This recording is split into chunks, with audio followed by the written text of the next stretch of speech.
হজ উমরা করছেন কারা কারা দেখি? মাশাআল্লাহ, হাত নামান। যারা করে নাই আল্লাহ তাদেরকেও যাওয়ার তৌফিক দিও। একটা জায়গা আছে হাজরে আসওয়াদের কর্নার, তার ডানে কাবা ঘরের দরজা, এই দরজা আর হাজরে আসওয়াদ পাহাড়ের মাঝখানে কাবা ঘরের যে জায়গাটারে আরবিতে বলে মুলতাজাম। আরবিতে কি বলে? সবাই বলেন কি বলে? মুলতাজাম। এখানে দাঁড়িয়ে গা লাগিয়ে দোয়া করলে এই দোয়া আল্লাহ ফিরায় না। আমরা যেন সবাই মুলতাজামে দাঁড়িয়ে দোয়া করতে পারি। খুব ধাক্কা ধাক্কি ওই জায়গায়, সবাই চায় মুলতাজামে দাঁড়িয়ে দোয়া করি, কারণ ওখানে দাঁড়িয়ে দোয়া করলেই কবুল হয়ে যায়।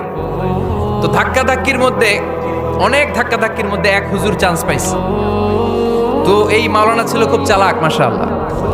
উনি অনেক ধাক্কা ধাক্কি করে কোন রকম মুলতাজামের মধ্যে যে গা লাগাইছে, লাগাই একটা দোয়া করছে। দোয়াটা হইতেছে, আল্লাহ জীবনে যত দোয়া করছিলাম আর যত দোয়া করব সব দোয়া তুমি কবুল করে নিও।